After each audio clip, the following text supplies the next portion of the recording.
गुज़िश्ता दिनों social media पर एक तस्वीर काफ़ी वायरल हुई। एक नौजवान की, एक खूबसूरत नौजवान जिसकी साइड पर एक तस्वीर पड़ी हुई थी जिसके ऊपर एक कोटेशन लिखी हुई थी कि when you take the ownership of your flaws and weaknesses you won in life. लेकिन हम देखते हैं कि वो जो तस्वीर वायरल है वो एक इंसान की नहीं बल्कि एक लाश की है। वो नौजवान खुदकुशी कर चुका है। Basically, suicide is not a desire to die.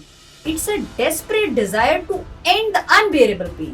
इस लड़के ने सिर्फ एक मैसेज लिखा है कि ऑफिस से मेरी डेड बॉडी आकर ले जाना। इसका मतलब ये चीज इंडिकेट करता है कि उसकी फैमिली के साथ कोई इमोशनल बॉन्डिंग नहीं थी। मुझे ये देखने को मिल रहा है कि हमारे पाकिस्तान में day by day specially in males जो सुसाइड का रेट है वो बढ़ता जा रहा है। लोगों को सुनना शुरू करें। अगर कोई लोग परेशान है तो उनके लिए इमोशनल अवेलेबल रहे और उन्हें होप दे हीलिंग की। कुको नहीं, अगर 7 दफा फेल हो गए तो 8वीं दफा फिर से तैयारी करो। मे भी कि आप कामयाब हो जाओ। लोगों को डी वैल्यू ना करें। बिस्मिल्लाहिर्रहमानिर्रहीम, अस्सलाम वालेकुम। दानिश्वर में खुशामदीद। एक नई एपिसोड के साथ आपकी खिदमत में हाजिर हैं। मैं हूं मसूद रज़ा और मेरे साथ मौजूद हैं consultant clinical psychologist Mubashra Tayyaba. गुज़िश्ता दिनों सोशल मीडिया पर एक तस्वीर काफ़ी वायरल हुई। एक नौजवान की, एक खूबसूरत नौजवान जिसकी साइड पर एक तस्वीर पड़ी हुई थी जिसके ऊपर एक कोटेशन लिखी हुई थी कि when you take the ownership of your flaws and weaknesses you won in life. ये तस्वीर जाहिर करती है कि ये तस्वीर किसी ऐसे इंसान की साइड टेबल पर पड़ी है जो बहुत प्रोग्रेसिव माइंडसेट का है, जो पॉजिटिव थिंकिंग रखने वाला बंदा है, जो ये तस्लीम कर रहा है कि इंसान ने अगर ज़िंदगी में कामयाब होना है तो उसको अपनी गलतियों को तस्लीम करना आना चाहिए। लेकिन हम देखते हैं कि वो जो तस्वीर वायरल है वो एक इंसान की नहीं बल्कि एक लाश की है। वो नौजवान खुदकुशी कर चुका है। जब हमने इसको डिग इन करने की कोशिश की तो पता ये चला कि बहुत सारी स्टोरीज़ उसके हवाले से आई। किसने कहा जी के कत्ल कर दिया गया, किसने कहा जी के इसको कोई मसला था। लेकिन मेजरली जो कॉज़ आ रही है कि वो बच्चा, वो नौजवान कई हफ्तों से बल्कि कई महीनों से ज़हनी उलझनों का शिकार था। कई किस्म के उसको मेंटल प्रॉब्लम्स का सामना था, कई ज़हनी अमराज से वो लड़ रहा था। तो कि हमने सोचा कि क्यों ना आज इस पर बात की जाए कि जो बातें हम नहीं कह पाते कि वो हमें किस तरह से अंदर ही अंदर से खा जाती हैं, जिसका नतीजा खुदकुशी की शक्ल में निकलता है। तो आज डॉक्टर साहब से इसी पे हम बात करेंगे। सबसे पहले डॉक्टर साहब, आपको खुशामदीद कहूँगा। आपका शुक्रिया कि आपने थैंक यू सर। एक मरतबा फिर हमारे प्लेटफॉर्म दानिश्वर के लिए अपना टाइम दिया। डॉक्टर साहब, आपने भी ये तस्वीर देखी होगी। सबसे पहले तो आपकी मैं इस पे राय जानना चाहूँगा क्योंकि आपने भी सोशल मीडिया पर ये स्टोरी देखी। तो आपकी क्या राय है इस सारे इस वायरल पोस्ट के बारे में? बड़ा एक पेनफुल इंसिडेंट है और मुझे ये देखने को मिल रहा है कि हमारे पाकिस्तान में day by day specially in males जो सुसाइड का रेट है वो बढ़ता जा रहा है। 2021 की रिपोर्ट है WHO की, जिसमें ये देखा गया था कि 7,03,000 पूरी दुनिया में सुसाइडल जो केस हैं वो रिपोर्ट होते। इसका मतलब है कि हर 45 सेकंड के बाद इस पूरी दुनिया में किसी ना किसी रीजन पर एक पर्सन जो है वो सुसाइड करता है। तो इसका मतलब ये है कि हमारे पाकिस्तान में नहीं बल्कि जितनी भी डेवलपिंग कंट्रीज हैं उनमें ये जो हमारा एक अलार्मिंग सी और बड़ा ग्लोबली हमारा ये जो हेल्थ फैक्टर है, सबसे मेन कॉज ऑफ डेथ जो बन चुका है specially in male is suicide. और उसमें अगर आप देखें तो उसके पीछे सारे साइकोलॉजिकल रीजंस हैं। आपकी इमोशनल डिसरेगुलेशन है, सोशली सपोर्ट नहीं है आपको, आप जो है वो मेंटली हेल्दी नहीं है, आपके फाइनेंशियल डिस्टर्बेंस हो सकती है, आप स्पिरिचुअली डिस्टर्ब हो सकते हो, आपके पास कोई ऐसा दोस्त नहीं है, कोई ऐसा सपोर्ट सिस्टम नहीं है, फैमिली में कोई ऐसा एनवायरनमेंट नहीं है कि जहाँ पर आपको लगे कि आप कनेक्ट कर सकते हो। सुसाइड एक पर्सन तब अटेम्प्ट करता है जब उसको लगे कि मेरे पास जीने का कोई पर्पस नहीं है, मेरे पास कोई ऐसी होप नहीं है कि जिसको मैं लेकर मैं अपनी सारे प्रॉब्लम्स को ओवरकम कर सकूं। मेरे पास ना फैमिली में, ना फ्रेंड्स में, ना अपने यू नो हमारे कॉलीग्स में कोई एक ऐसा पर्सन है जिससे मैं अपना प्रॉब्लम जो है वो पेन शेयर कर सकूं बेसिकली। तो basically suicide is not a desire to die, it's a desperate desire to end the unbearable pain. जो आपका अनबेरेबल पेन है आप उसको खत्म करने की कोशिश मैं करते हैं। यही इसको थोड़ा सा तफसील में आपसे जानना ये चाहूँगा कि ज़िंदगी खुदा का तोहफा होती है बिल्कुल। और हर इंसान, मेरा नहीं ख्याल कि किसी नॉर्मल इंसान में इसको ख़त्म करने की कभी कोई ख्वाहिश पैदा होती है। लेकिन फिर हम देखते हैं कि एकदम वो इंसान जो अपनी ज़िंदगी को प्यार करता है, हंसते मुस्कुराते हुए ज़िंदगी गुजार रहा होता है, कह के बखेर रहा होता है, लेकिन वो बाद में एकदम से उसको सुसाइडल थॉट्स आना शुरू हो जाते हैं। तो इसकी क्या वजह होती है कि क्यों इंसान को सुसाइडल थॉट्स आने लगते हैं? मैंने उसके बाद उस लड़के की जो है वो सारी उसकी पोस्ट वगैरह चेक की। उसका जितनी भी उसकी फीड में उसकी पोस्ट थी, उसकी रील्स थी, उनमें ज़्यादातर जो बात होती थी वो ऐसी ही होती थी कि आप किसी ना किसी वजह से डिस्टर्ब हैं, क्योंकि कहीं ना कहीं हम स्टेटस पर वही चीज़ लगाते हैं जो हमें कनेक्ट करती है हमें मेंटली, हमारे अंदर चल रही होती है। बिल्कुल चल रही होती है। तो हम जिन चीज़ों को अल्फाज नहीं दे पाते, तो किसी और की अच्छी बात, किसी की कोई पोइट्री, किसी की कोई कोटेशन हम अगर इस्तेमाल कर रहे हैं तो वो हमारे अपने ही दिल का हाल बयान कर रही होती है। तो उससे मुझे लगता है कि जो मोस्टली एक रीज़न है वो ये है कि हमारे पास एक इमोशनल सपोर्ट नहीं है। एक फियर, एक एंगर, एक सैडनेस, ये आपके इमोशंस हैं। ये अगर कंसिस्टेंटली आपकी लाइफ में एग्जिस्ट कर रहे हैं तो आपको रोज थोड़ा थोड़ा मारते हैं और एक दिन आप डिसाइड कर लेते हैं कि मुझे अब जो है इस दुनिया में रहने का कोई फायदा नहीं, क्योंकि मेरे पास तो कोई है ही नहीं। और ये आप बिल्कुल भी कॉन्शियसली नहीं करते हैं और ना ही आप एकदम से प्लान करते। लेकिन हाँ, जैसे ये इस लड़के की अगर आप स्टेटमेंट लें तो वरना यूजुअली क्या होता है कि सुसाइड की केसेस में हम नोट्स लिखते हैं, हम किसी लव्ड वन को नोट लिख रहे हैं, पेरेंट्स को नोट लिख रहे हैं, अपनी फैमिली को नोट लिख रहे हैं। लेकिन इस लड़के ने सिर्फ एक मैसेज लिखा है कि ऑफिस से मेरी डेड बॉडी आकर ले जाना। इसका मतलब ये चीज इंडिकेट करता है कि उसकी फैमिली के साथ कोई इमोशनल बॉन्डिंग नहीं थी, कि जहां पर वो कुछ अम्मा के बारे में कुछ लिख के जाता, अब्बा के बारे में कुछ लिख के जाता, सिबलिंग्स को कोई मैसेज दे के जाता, या दोस्तों के नाम कोई पैगाम लिख के जाता। और अपेरेंटली अगर आप देखें तो वो रियल स्टेट में काम करता था। वो एक खुश शक्ल एक पर्सन था, बिल्कुल हेल्दी लग रहा था फिजिकली। और उसके बाद आप ये देखें कि कोई फाइनेंशियल मसला नहीं लग रहा था। उसके बाद अपना काम कर रहा था, मतलब आपके पास कोई पर्पस भी है काम करने का, और आप अपनी जिंदगी में बहुत प्रोग्रेस भी कर रहे हैं। और उसकी कुछ वीडियोस में भी ऐसे था जिसपे वो चीज मेंशन होती थी कि हम डे बाय डे प्रोग्रेस की तरफ जा रहे हैं। अल्टीमेटली आपकी कमी कहाँ पर रह गई? समटाइम्स ना हम दोस्त बैठते हैं, वो कहते हैं you have everything, why are you so depressed? कि आपके पास अगर सब कुछ है तो आपको डिप्रेस नहीं होना चाहिए।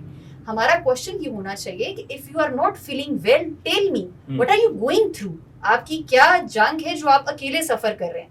तो मुझे लगता है कि अगर इस लड़के को कोई एक ऐसा कंफर्ट जोन मिलता है जहां पर ये ओपन कम्युनिकेशन कर पाता अपने फियर्स को, अपने पेन्स को, अपने what ever the situation was, कि वो अगर किसी रिलेशनशिप में था उस समय सफर कर रहा था, या फैमिली डायनामिक्स चेंज थे, या फिर उसको कोई वर्क प्लेस का कोई स्ट्रेस था, काम का स्ट्रेस था, उसका कोई प्रोजेक्ट था जो पूरा नहीं हो पा रहा था, किसी भी तरह का उसे कोई प्रेशर था, लेकिन वो एकदम से बिल्ड नहीं हुआ।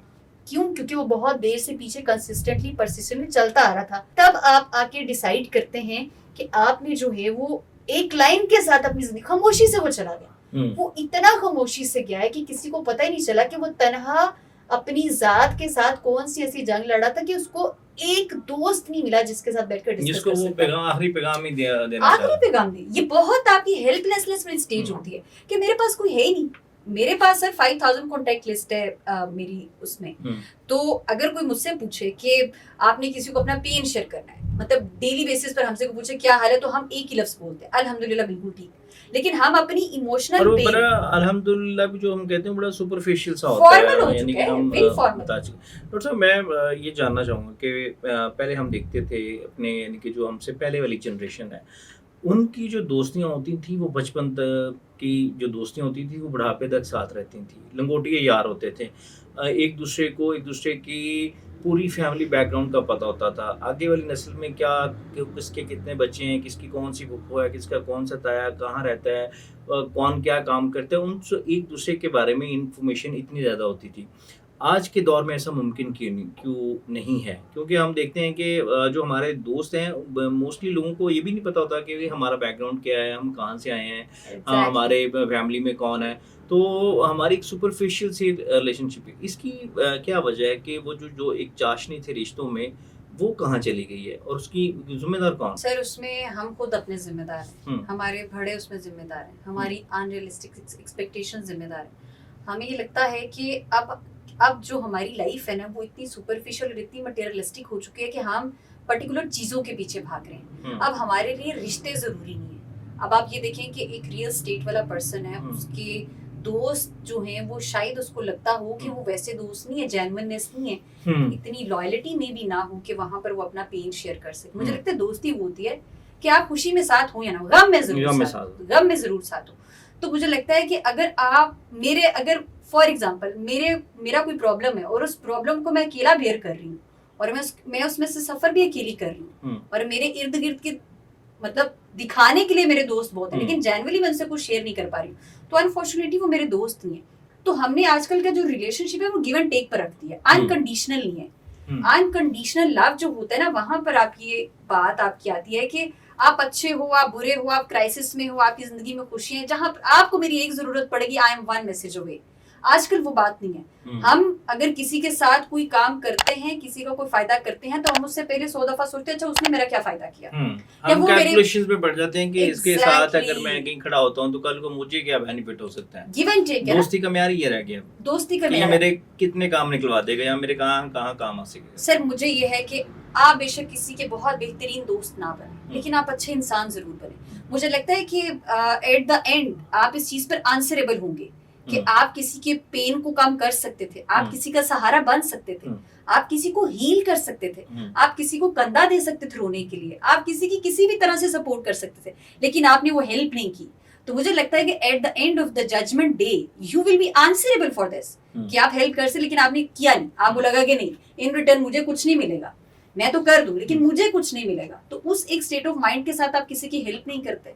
तो इस रिश्तों की बेइतनाई जो है, जो मैं चाशनी की बात कर रहा था कि पहले जो दोस्तियां थी वो किसी और तरह की थी, ये क्यों इसमें से वो मोहब्बत और वो प्यार और वो खुलूस खत्म हो गया दोस्ती में? मुझे लगता है आप घर से सीखते हो, आप घर से सीखते हो, आप घर से सीखते हो। मैंने मोहब्बत करना अपने अम्मा अब्बा से सीखा है। मैंने मोहब्बत करना शायद अपने टीचर से नहीं सीखा, अपने दोस्तों से नहीं सीखा, अपने बहन भाइयों से इवन तो नहीं सीखा। मैंने सीखा है तो पेरेंट्स से सीखा है, क्योंकि पेरेंट्स के साथ हमारा वो 27-28 साल का एक रिश्ता होता है। टीचर हमारे आते हैं, पढ़ाते हैं, हमें कुछ और चीजें सिखाते हैं, लेकिन वो जो जेन्युइननेस, वो मोहब्बत है ना, रिश्तों को निभाते कैसे हैं, दोस्त कैसे बनना है, किसी के साथ अच्छा कैसे रहना है, किसी के पेन को फील कैसे करना है और किसी का एहसास किस तरह से करना है, ये एहसास के रिश्ते होते हैं। तो ये आप घर से सीखते हैं। मतलब मुझे समटाइम जो है वो ऐसा फील होता है कि मेरे अंदर जो है वो मेरे खमीर में मोहब्बत है, मोहब्बत देना है, तो वो जो खमीर में मोहब्बत है वो मेरे अम्मा अब्बा से आई है। तो घर में अगर आपके पेरेंट्स जो हैं वो ये कहते हैं कि अच्छा फलाने को नहीं बुलाना, फलाने के साथ तुमने ऐसी बात नहीं करनी, अगर तुम्हारा फलां दोस्त जो है वो तुम्हारे साथ बुरा करे तो तुमने भी उसको फॉरगिव नहीं करना, अगर वो गलत काम कर रहा है तो आप उसको छोड़ दो, अगर वो परेशान है तो बेटा आप क्यों परेशान है। तो वहां पर आप उनको ये नहीं सिखा रहे हो कि अगर कोई पेन में है तो आपने उसको हेल्प करनी है, उसको सपोर्ट करना है। वो इमोशनली वीक पर्सन है, तो इमोशनल अवेलेबिलिटी आपने किस टाइम किसी को प्रोवाइड करी वो हमें सिखाया नहीं जा रहा। ट्रेनिंग हमारी जो है ना वो गलत हो चुकी है। तरबियत जो थी ना वहां पर ये सारी चीजें आती थी कि किसी रिश्ते को निभाना कैसे। मुझे बहुत दुख हुआ इस एक इंसिडेंट से। मेरे ज़हन में सिर्फ एक बात आई लिटरली कि क्या इसकी जिंदगी में कोई एक पर्सन भी ऐसा नहीं था, मतलब जिसके साथ शेयर किया जा सकता है, जिसके साथ आप मैसेज, सर वो फोन करता, वो चीख चीख के रोता, वो धाड़े मार मार के रोता, मैं मर गया, मेरे साथ मसला हो गया, मेरे करोड़ों का नुकसान, फाइनेंशियल लॉस है, तो बताता है कि मेरे करोड़ों का नुकसान हो गया। कोई कहता अच्छा चलो ठीक है तुम मेरे साथ आ जाओ, हम मिलकर इस पे बात करें। अगर इसको कोई हार्ट ब्रेक था या किस घर का कोई मसला था, किसी भी तरह का मसला था, कोई एक पर्सन ऐसा होता जिसको होप देता। मैं हमेशा एक बात करती हूँ, किसी की जिंदगी में 99% प्रॉब्लम्स है ना, और आपको पता है वो प्रॉब्लम्स ठीक नहीं हो सकती, आपको पता है वो उससे बाहर नहीं निकल सकता, आपको नजर आ रहा है, फैक्ट है, लॉजिकल बेस्ड है कि भाई अब इसकी जिंदगी में जितने मसले आ चुके हैं ना उससे निकल नहीं सकता, फिर भी आप पर लाजिम है कि आप उसको होप दें कि नहीं you will be fine, everything will be fine, हम इस पर बात करेंगे, हल होगा, हर प्रॉब्लम का सोल्यूशन है, आप भी इससे बाहर आ जाओगे। हम क्या करते हैं, हम कहते हैं नहीं ओ तुम बिल्कुल ठीक बात कर रहे हो, ये तो मसला हल हो ही नहीं सकता। लेकिन डॉक्टर साहब होता ये है कि जब हम किसी के साथ अपनी कोई वीकनेस शेयर कर लेते हैं तो वो फिर उसकी एक्सप्लॉयटेशन होती है, फिर हमारे अंदर जो इस तरह के एक आधा कोई बैड एक्सपीरियंस हो जाता है, तो फिर हम किसी को अपनी वीकनेस बताते हुए, किसी को अपनी अंदर हमारे अंदर क्या योजनाएं चल रही होती हैं, हम उनको शेयर करते हुए भी डरते हैं कि अगर मैंने इसको अपना मसला बताया तो ये उसको एक्सप्लॉइट करेगा, उसकी तशहीर करेगा, कोई दूसरों को बताएगा, तो वो हम जो अपनी एक सो कॉल्ड एक डिग्निटी कह लें या सेल्फ रिस्पेक्ट कह लें उसके ऊपर रहते हुए फिर हम वो कई जंगें ऐसी होती हैं कि जो हम दूसरों के साथ शेयर करते हैं तो वो हम उससे हमारा बर्डन कम हो सकता है, लेकिन वो हम किसी से शेयर नहीं करते और हम वो जंगें अपने साथ ही लड़ते रहते हैं, जो एट द एंड फिर हमें इससे एक मुकाम भी ले जाती हैं जहाँ से वापसी मुमकिन नहीं हो पाती। तो ऐसे लोगों के हवाले से अगर कोई बंदा किसी के साथ कोई बात शेयर करता है तो आपकी क्या राय है? कि उसको किस तरह से डील करना चाहिए, कि अगर आपके साथ कोई दोस्त शेयर कर रहा है? सर जब हम छोटे थे ना तो हमारे कोई भी मसले होते थे ना स्कूल में कॉलेज में तो हम आके पेरेंट्स को बताते थे। अब जब आप मेरी एज की बात करें तो हमारे जो पेरेंट्स हैं वो 50s में हैं। तो अब मेरी ज़िंदगी में अगर कोई मसला चल रहा है तो मैं अपने पेरेंट्स को नहीं बता नहीं सकती कि मैं इस पेन से गुजरी हूँ, क्योंकि मैं उन्हें पेन नहीं देना चाहती, मैं उन्हें पेन में देख नहीं सकती। अब वो जो रोल्स हैं वो शिफ्ट हो गए हैं। तो अब हमारी ज़िंदगी में कोई एक दोस्त आप ज़िंदगी में ऐसा ज़रूर चूज़ करें। अल्हम्दुलिल्लाह आई एम वेरी ब्लेस्ड कि मैंने कोई बहुत ज़्यादा दोस्त नहीं रखे, लेकिन एक दो दोस्त ऐसे जरूर रखे हैं कि जब जिंदगी लगे कि भाई अब कुछ समझ नहीं आ रहा या कुछ नहीं है, या एक दो मेंटोर्स ऐसे जरूर रखे हैं कि आप उनके पास जाते हैं, उनसे डिस्कस करते हैं, शेयरिंग करते हैं, काम में भी और आपकी पर्सनल में भी। अगर मैं अपनी पर्सनल मैं बात करूं तो मेरी एक बहुत बेस्ट फ्रेंड है जो चाइल्डहुड से हम दोनों दोस्त हैं। उसके सारे गम मेरे गम, मेरे सारे गम उसके गम, तो हम लोग बड़ा हमारे वो एक बॉन्ड बहुत अच्छा है कि वहां पर हमें पता है कि यहाँ पर अगर जाकर मैं अपना आप खोल के रखूंगी ना तो यहाँ पर मेरी वीकनेस को कोई एक्सप्लॉइट नहीं करेगा, कोई इसका मिसयूज नहीं करेगा। और वर्क प्लेस पर भी आई मस्ट से, मैं हमेशा जिक्र करती हूँ, सर फरीद मेरे फाउंडर ऑफ YPA हैं, वर्क प्लेस पर अगर मुझे कोई चीज परेशान करती है, कुछ भी है, तो मैं उनके पास जाती हूँ कि अच्छा ये काम ऐसे है तो कैसे हेल्प आउट करनी है या किस तरीके से। तो आप अपनी जिंदगी में अच्छे लोगों को पहले देखें, आइडेंटिफाई करें, चूज वाइजली, ये आपने शुरू में डिसाइड करना है। लेकिन हमारे यहाँ क्या मसला है, हम जिसके भी सामने बैठते हैं वॉमिट करते हैं। फिर जब हमारी चीजों को कोई मिसयूज करता है फिर हमें समझ आता है अच्छा लोग तो सारे बुरे नहीं। आपने जो प्लानिंग की है ना चूज करने की, वो आपने ठीक नहीं की। आपको ये पता होना चाहिए कि मैंने अगर वर्क प्लेस पर अपनी गाइडेंस के लिए, सपोर्ट के लिए किसी को चूज करना है तो उसका क्या क्राइटेरिया है, और एक बंदा वाकई में डिजर्व करता है कि मैं उसको अपने सीक्रेट्स बताऊं या मैं उसके साथ अपनी वीकनेसेस शेयर करूं।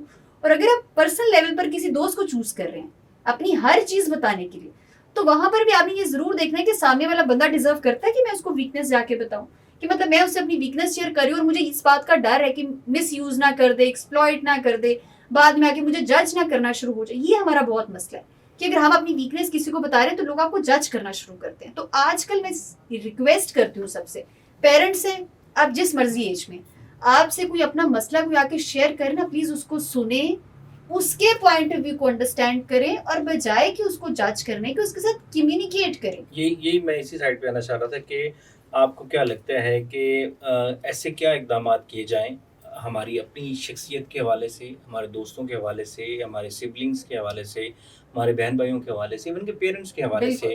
अभी तो एक और वाक़या मैं आपके साथ डिस्कस करना चाहता था, लेकिन टाइम, वो जो आयशा खान का वो कराची में डेथ हुई कि 5 दिन तक उनकी लाश पड़ी रही है, और उसी शहर के अंदर उनके बच्चे मौजूद थे, लेकिन पता ही नहीं था किसी को कि हमारी माँ, इसके ऊपर बात करनी थी मैंने, लेकिन मैं पहले चाहूँगा कि हम इसी को कंक्लूजन की तरफ आ जाएं कि क्या कहेंगी आप लोगों को, क्या एडवाइस देंगी कि इससे पहले कि बहुत देर हो जाए? मैं सबसे पहले ये कहूँगी, चाहे पेरेंट्स आपका कोई भी रिलेशनशिप है, आप अगर किसी पर्सन में चेंज देख रहे हैं ना, क्योंकि डिप्रेशन का स्टेट ऐसा होता है कि आप में चेंज आना शुरू होता है। मतलब अगर ये लड़का था तो इसके जरूर कुछ ना कुछ पहले चेंज आया होगा। आप दोस्त नोटिस कर रहे होंगे, हाँ अब मैंने इसको फोन किया था तो उसने मना कर दिया था, पहले आ जाता था, जिम आना छोड़ दी थी इसने, खाना पीना छोड़ दिया था, अभी मैं देखता था तो लेट नाइट तक जागता बाद रहता में, था। यानी कि ये अब सारे एक्सक्यूजेस जो होते हैं, वाकयात कहानी बाजी हो रही होती है जनाजे पे खड़े होके, बिल्कुल कि मुझे कल फोन आया था उसका, तो जब फोन आया था उसको मसला डिस्कस करना चाह रहा था तो क्यों नहीं किया गया? इसमें हम सब कहीं ना कहीं कसूरवार होते हैं। एडवाइस ये है, लेकिन मैं चाहूंगा कि आप एडवाइस की तरफ आ जाएं। एडवाइस ये है कि सबसे पहले आप एक ओपन कम्युनिकेशन जो है वो अपने दोस्तों के साथ जरूर रखें, कि अगर कोई परेशान है तो उसको ये पता चले कि ये मेरा एक दोस्त ऐसा है कि जो मुझे जज नहीं करेगा। मुझे लगता है कि अगर सबकी जिंदगी में एक बिना जज किए करने वाला पर्सन है और उसके साथ ओपन फ्रेंडली कम्युनिकेशन हो सकती है, उसको कभी भी जो है वो कभी भी किसी साइकोलॉजिकल प्रॉब्लम का जो है वो डिसऑर्डर का शिकार नहीं होगा। स्ट्रेस हम सबकी लाइफ में आता है और मे बी उसको कभी भी किसी साइकोलॉजिस्ट की भी जरूरत ना पड़े, क्यों? क्योंकि उसको सुनने वाला, समझने वाला, गाइड करने वाला, डेली स्ट्रेस से बात करने वाला एक दोस्त, एक कॉलीग, एक टीचर, एक भाई, एक बहन, अम्मा, अब्बा, कोई भी आपका रिलेशनशिप हो सकता है। अपने घरों में सबसे पहले एक ऐसा एनवायरनमेंट क्रिएट करें जहां पर बच्चे आके अपना फेलियर्स भी डिस्कस कर सके, अपने क्राइसिस को डिस्कस कर सके, प्रॉब्लम्स को डिस्कस कर सके।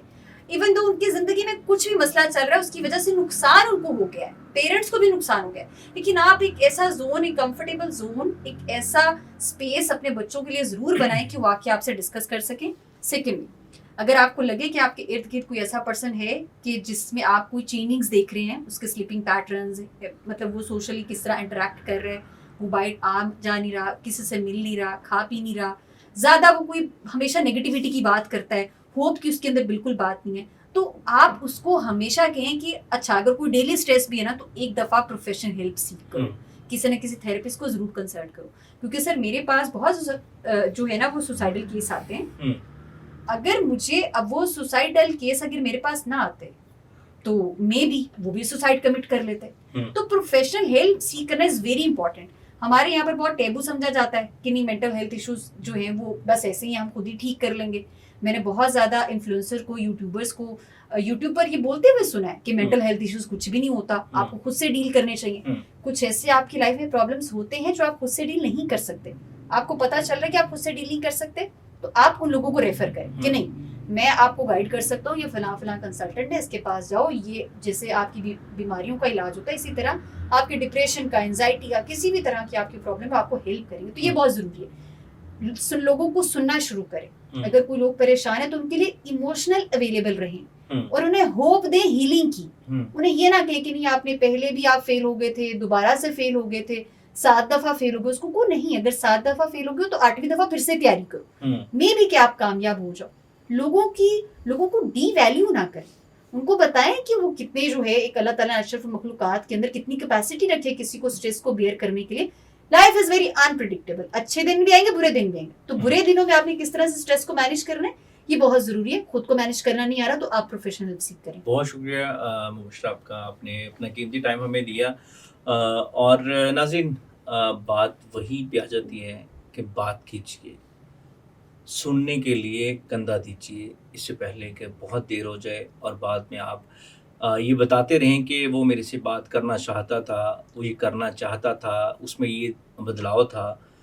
तो अपने इर्द गिर्द, अपने प्यारों में जो तब्दीलियाँ आती हैं, जो डिप्रेशन, एंजाइटी, स्ट्रेस की वजह से हालात ऐसे हैं कि हर इंसान को कोई ना कहीं कोई ना कोई मसला दरपेश होता है, तो उन पर बात कीजिए। कोई ऐसी कम्युनिटी बनाइए जिसके अंदर हम अपनी कामयाबियां गिनवाने की बजाय अपने दुखड़े शेयर कर सकें, अपने दुख बता सकें, अपने दोस्तों के दुख सुन सकें और उनको हल करने के लिए कुछ तजावीज़ दे सकें। आज हम किसी को सुनेंगे तो कल कोई हमें सुनेगा, हम किसी को सुनाएंगे तो कल कोई हमें सुनाएगा। और खुदारा अगर आपके साथ कोई अपना कोई दुख शेयर करता है, कोई परेशानी शेयर करता है, तो उसका तमाशा ना बनाएं, ताकि दोस्ती का जो रिश्ता है, जो पवित्र रिश्ते हैं, उनसे इत्मीनान ना उठे। आज की पॉडकास्ट से इजाज़त दीजिए, फिर हाजिर होंगे एक नई एपिसोड के साथ। अल्लाह ने